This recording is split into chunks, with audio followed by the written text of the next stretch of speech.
guys? Coach Hunter here with breakdown number 3. Getting after it today with my match at Midwest Finishers 3. It was a bantamweight tournament. It was a lot of fun. This is over in Chicago, Illinois.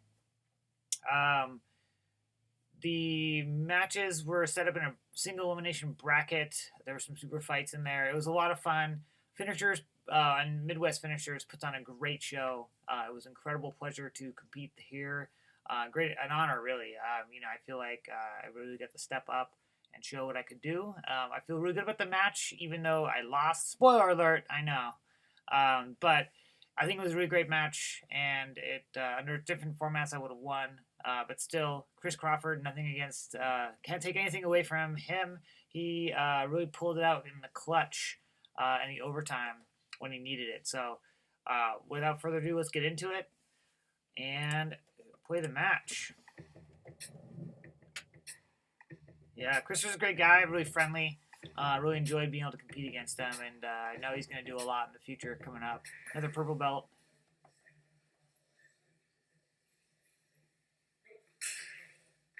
So 10-minute match, obviously. The production value at Finishers was awesome. All right, so the engagement, guys, kind of similar to the last one.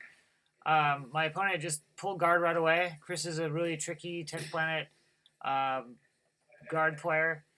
I knew that he was going to be trouble. He's that same kind of lengthy build.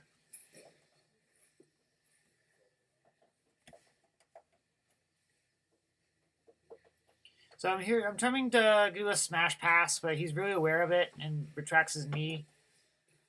He hits a nice little sweep there and threatens to take my back. So I ended up kind of settling in and squaring up to pull into his guard. So there's a nice little scramble there. I'll go back and play that again. I'll go further back. So I'm trying for the knee cut, which is my preferred pass overall. And he has, I'll show you right here. I'll pause. You can see he has his foot inserted into my hip here. So he's playing a reverse De La Riva guard. And he's got his foot inserted into the hip. He has this leg coming through. And so this is a common strategy to really slow things down and to create opportunities. Today I'm hydrating with a margarita in one of my favorite glasses. Got Hansel in my corner. Delicious. Anyway, so, he's using this reverse De La Riva guard to prevent my pass, okay? So I can't drive any forward through his guard. He's got a meat hook here. And the see, I'm trying to smash pass. He's really aware of it. And he switches to, once he gets into that hook, and he inverts and does like a seated sumi gaesh, a little rolling sweep there, which is really nice. And at the same time, he turns and is kind of threatening my back here, which is really nice. Like this is actually a beautiful sequence. Like I remember being really concerned about this. Luckily, I had this deep kind of hook on his back. It's not quite an underhook because I'm on the wrong side, but I was able to use this grip on his back to kind of stop him from circling around behind me. Like he was really wanting to come around this way in order to fully take my back, and that would have been a bad time. But I had this grip, and that was kind of my lifeline here. I was able to move my hips to my right and use that grip to pull him down to the mat and square up. So here, he has a tricky rubber guard. I'm pretty aware of the rubber guard. Like I play with a lot of people, or I train with a lot of people who play that game. So I've been finished by it before many times in training. But and of course I'm not trying to say rubber guard doesn't work or that I'm immune to it. And of course I've never played with the best at this game. I've never rolled a Jeremiah Vance or any of those guys. But I do think that I'm pretty aware of most of the dangers here in the full rubber guard. So I was able to just kind of stay safe. A lot of it's patience. Staying safe, staying tight, elbows in, not really trying to force anything too quickly, taking your time. I'm just kind of slowly trying to work my shoulders through, driving forward but not too hard. If you drive forward too really hard, they can get underneath you and get their weight, your weight on them, and that leads to sweeps. I didn't want that. So I'm just kind of taking my time. I managed to work my knee in. So go back here just a second. I'm creating a little space here on his hips by pressuring forward, and I managed to work my left knee into that space. Yes, and I'm able to step over his leg. Boom, right there. So now he's got kind of a half, sort of a half rubber guard thing going on. His flexibility is great. I mean, I wish I had that. I'm working on it. Good, my yoga and stretching. But so he's got like his leg in play and a meat hook grip across. This isn't mission control. I know there's a name for it. Rubber guard is. There's a lot of cool names. I have a deep underhook on him. And I'm just kind of continuing to try to bypass. Like, he's controlling my arm here, and I was a little concerned with a Kimura attempt here. I'm trying to free my arm without exposing it for any kind of arm lock. Because his other arm is very much in play. Like, if I hadn't been careful here, Kimura would definitely have been in the offing. So my corner, Austin, was telling me to recontrol this grip, which I did. And there we go, right there.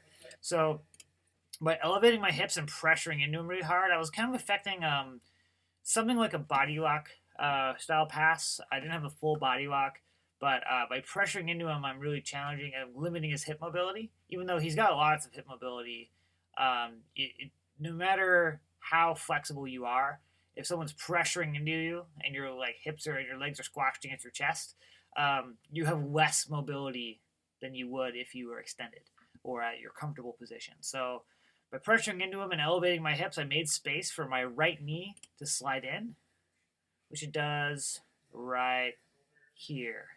Yeah, you can see it goes through and slides to the mat. Boom, and there I pass. So finally got the pass. This is only 2 minutes, 20 seconds. So plenty of time in the match. And so I started working under his body, creating a wedge. Oh, and the lights go out. Grappling after dark. So anyway, I get a deep grip across his lower back. And I'm trying to just take my time. I'm working really carefully here because this is in a good position. I have lots of time to work. I want to kind of pressure him a little bit. And I'm working in north-south. I'm using my right hand underneath his hips to stop him from trying to reclaim his guard. And I'm just kind of taking my time. My goal here is to isolate an arm, his neck, or an arm and his neck. I like arm triangles. I like Kimuras and other arm locks. So any kind of exposure I can get here would be really good. So I get my hands together, and at this point, I'm really just trying to create tons of pressure on his abdomen, make him uncomfortable. I'm trying to use my left knee and shin to either scrape his arms free and isolate one of them, or get shin across the face, and it's called knee ride. It's skull ride, I should say. It's pretty mean, but he's trying to invert there and get like a back take. What I should have done here, and this is something I've learned subsequently, and this is, I think, one of the huge benefits of competition. As you can see here, my hips are on the same side of his body as my arm underneath his back. My head's a crossbody, which is good. But if to really be effective in this position, what I should have done is brought my hips all the way across, so my head and hips are on the same side. If I'd done that, that would have given me a lot more control, more pressure, and more ability to isolate his limbs. Especially this one here, the arm that's against my neck. He does a really good job, though, of framing on my hip and stops me from moving that direction. But I should have been working a bit more insistently in that way. So you can see me trying to come across here. And I ended up switching sides. So I lost the advantage I had for a moment in that. But this is why competition is so important. This match was really informative for me. Because I've been playing with this style for a little while. Working on... getting to this kind of north-south side mount pressure game. And you can see him trying to establish that skull ride. And a big part of what I'm doing is either, obviously isolating a limb, his neck, or getting him to turn and creating back exposure. And that's something that he starts to do here because I got my shin across his face and he's turning to alleviate that pressure. So that was a good opportunity for me, which unfortunately I don't get a chance to capitalize on.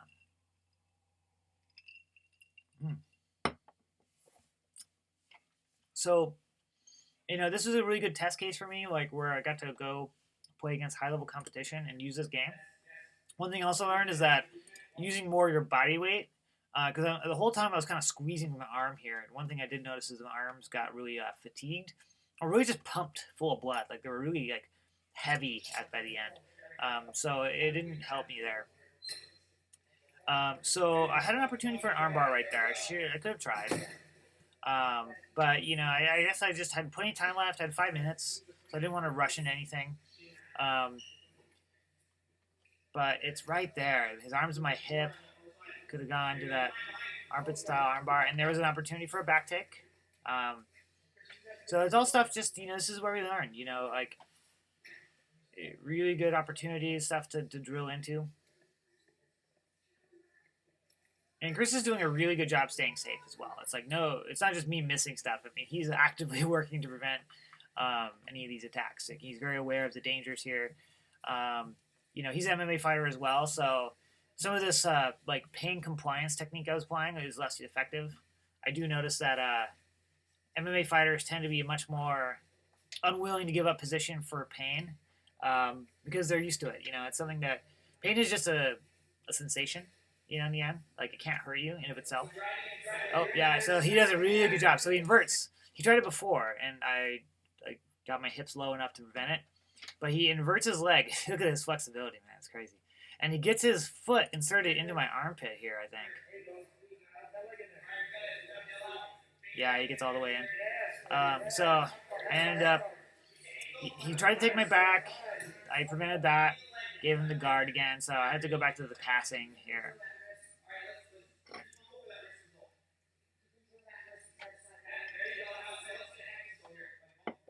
So my corner was calling for me to settle, get my hips low, and pummel inside. And I can see, let me get back to the angle here. You have my wrist controlled, and therefore my elbow was flared. And he's threatening either the guillotine or the Kimura here. And both were dangerous. I had to be real careful. So get my hips low, and you can see I pummel inside to his bicep right there. Boom. Now the Kimura is not an issue. My elbow's in tight. The guillotine isn't so much a threat at this point either, unless you manage to make a lot of space. So by pressuring in, I'm good. I'm cross-body here.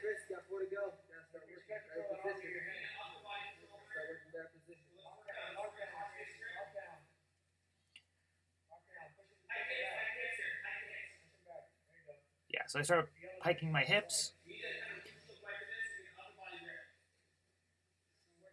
Yeah, so I get to that instep pass, and I hit my knee cut again. So I passed his guard. But that was really good stuff from Chris. Like I was in a lot of danger at different moments there. Had I not been really on my game, he could have easily taken my back or pulled me into a full guard game. And as much as I'm aware of the rubber guard game, doesn't mean I can't get caught by it. Like, we're all aware that there are certain things there, but, and he's doing a really good job of framing on my hips, preventing me, get this 2-arm frame nice and tight, and preventing me from trying to pass over his head. He's definitely does a really good job of staying safe and surviving. I go for something that, oh yeah, I lost it. And I had his arm trapped in here. This is something Charlie Pearson taught me called the howdy position, right there, boom. So I have his arm pinned across his neck, have my arm underneath. And there is it's an arm triangle, but it's not very tight.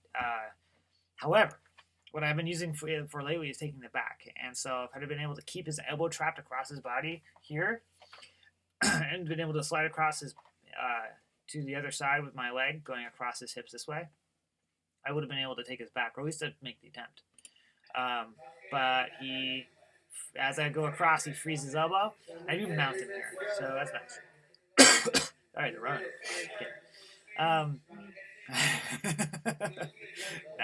Oh man, so that's such a good job there. Inverts. Yeah, he tries a little leg lock there. I'll replay that. So he inverts. Once again, incredible mobility. His knees are right around his ears here. But he gets, I'm in this mount position. He gets his legs up in my armpits. So right away, big problems. So he kind of goes for a straight Achilles lock. He's trying for my legs. And I was just forced to bail. So I'm turning. I'm trying to escape my leg. He goes for the back take. I get an underhook, and I'm able to come out. And we just separate. In retrospect, if I had shot immediately off of that, it would have been really good. But there was a lot of scramble going on. I was just like, I just want to reset and get clear of the danger. Because like, I was definitely on the like reactive side of that scramble. So now we're back to standing. Got 2 minutes left. So this is where we kind of both loosen up a little bit, I think. He doesn't immediately pull guard. He does, but not immediately. No, he stands back up. I think he's seen that I can pass his guard. Every time I've tried to, I do. Got my mouth fully open, mouth breathing, status confirmed. Man, I gotta get my nose fixed. I've been broken at least 2 times.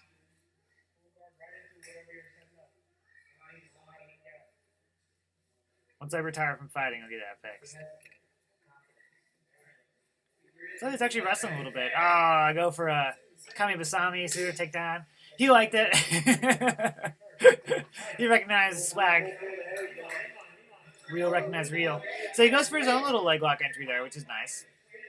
You know, luckily I get to play with Austin all the time, and he's a very, very adept leg locker. So I'm pretty aware of those dangers. You know, he goes for a little calf slicer entry. You know, I don't consider that one a big deal. You know, so I'm not too worried about it. So I'm kind of attacking my own leg entry here. Like, why not? So I'm trying for the heel bite here. So there's a lot of leg play, but I'm really just trying for that. Yeah, I get a little heel bite. Yeah, he's saying nothing. Nah, his leg is straight here. You'll see it was. Then he curled it, which is actually interesting. Interesting choice. But he's very flexible. I'm like kind of really cranking his heel. He's very, very flexible. So I'm going to have to get a much deeper control and bite. And I don't have a ton of control over his hips here. I go to a full outside Ashi position. And, you know, it just wasn't working out. I can feel there's a lot of play at his heel. Like, I cranked it up like maybe 30 degrees or 40 degrees, and most people would tap there. But Chris he's very comfortable with legs. He understands his range of motion. He understands his flexibility. So he just didn't, you know, he just was fine. I could tell he was very comfortable in that position. You know, he goes for a little, like, a toe hold there. There wasn't any control, so I was able to just easily roll out of it. So Austin's like, do something cool, crazy short times. I'm like, all right, fuck it, why not? So I'm like, boom, I actually got the Kami Basami. So that was a position where I could have potentially actually finished the heel hook. The inside heel hook is so much nastier, and so he had to escape. You can see, I'll go back to that because I really enjoyed that little exchange. So for those who don't know, if from the center of the body, actually I'll pull back, see if I can get my foot up here. Turning your heel outward, so basically rotating the foot this way, that's an outside heel hook. Rolling the heel inward upward from the center of your body up, okay, that's an inside heel hook. This is so much worse for you than this, okay? Obviously that's not a great view of how that works, and we're going to break that down in a future video. But the outside heel hook primarily attacks the LCL, and of course other stuff will pop in the ankle first, then the LCL, and then the inside heel hook attacks the MCL, which is the interior ligament here, the medial cruciate ligament, and the knee directly. So the inside heel hook is so much more dangerous. You know, you can get your LCL popped and be fine. You'll continue competing, able to walk normally, and you know, usually it's a pretty easy injury to recover from, and this is a complete separation. And even then, your knee integrity remains pretty good. Or a popped ankle, people keep fighting and competing through that. But the MCL, that's bad. You know, you're not walking. It's a nasty, really expensive surgery and injury to recover from. So people will typically tap. Not always, but they usually do.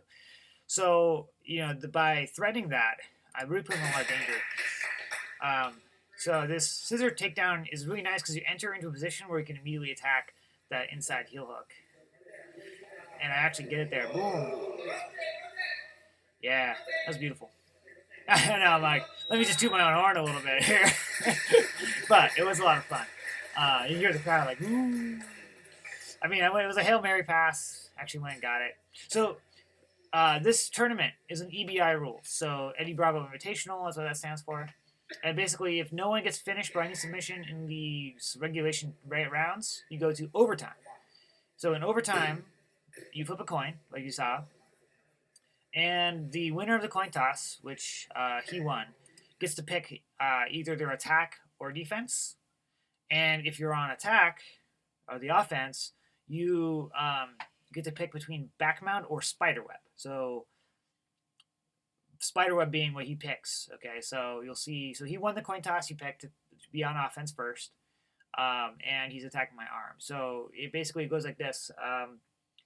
If you are on, so it basically is a shootout. So whoever gets tapped out gets a chance to kind of come back. Okay, so anyway, you'll see how it works out here. So he's attacking my arm. I get a figure 4 defense. So I get to have a defensive grip. He gets deep on my arm. Okay, and so if I get out of this position and I'm not in a submission, I'm out. That means that the round is over. Okay, so obviously, and I think having long limbs really helps you attack here because you have a lot of more leverage to apply. And it is something like a weakness of mine. Like I do need to work more on this position. And yeah, he gets it right away. Very nice, very clean finishing mechanics. My elbow's a little sore for a few days. I picked back mount, and I actually think it was a tactical error because it was a quick tap. So basically, because he tapped me out, I think it was 13 seconds. I have to try to finish him in less time. Okay, so if I got him to tap in 12 seconds, I win. Okay, so the reason that taking back mount was a tactical error here was that even if you get deep in a choke, unless it's like with 13 seconds, unless I got the choke on second 1, probably he'll be able to like kind of hang out. Like if you're in a choke, you can chill for 3, 4, 5, 6 seconds. Okay, depending on how deep it is, without having to tap. Whereas an armbar, a joint lock, it can break and like that, right? So if I got in the armbar position and just cranked it out, I've been able to rip it off. It would be a lot faster than the choke. So, but I'm just more comfortable with back mount. So 13 seconds, yeah. So I'm going for a body lock position. I'm trying for his neck. All he has to do is just survive. He doesn't have to escape. He just has to chill. Yeah. And he would have escaped. I think I just kind of relaxed that it wasn't going to happen. So that was it. That was the match, guys. So unfortunately, a loss. All love and respect to Chris. He did a really good job. He had to go up against Chewy after that. Yeah. Poor Chris. I know, he had a tough match ahead of him there. But I wanted that, unfortunately. So, that's how it goes, guys. You're not always going to win. I didn't want to only cover matches where I won on this series, because that'd be, a little egotistical. But beyond that, and I do want to cover some matches eventually where once I steal my heart, where I look bad, I get clowned, because that happens too. I want you guys to know that it's not just you, everyone, and you can find evidence from just about everybody in the sport, any sport really, but especially this one, where people just look bad. You're just off that day, you haven't prepared right, whatever, right? I want to talk about that because I want my experience to help you guys get better. But, it was I want to come back and compete at Midwest Finishers again the next time they do our weight class, or do a super fight on their show, because it's such a pleasure. And, one thing that's really cool about competition is I saw so much information here that I got to improve on, to work on, different opportunities I had that I didn't get that I could have tried to capitalize on, and of course, stuff to look out for, stuff that, I don't see every day. Every grappler and competitor has a different skill set, and Chris brought a really strong one, and one that I don't get to play with all the time. So it was a lot of fun, guys. I hope you enjoyed. we're doing this every week. So stay safe, stay healthy, and I'll see you on the mats. I'm just trying to figure out how to end this. Why did you go?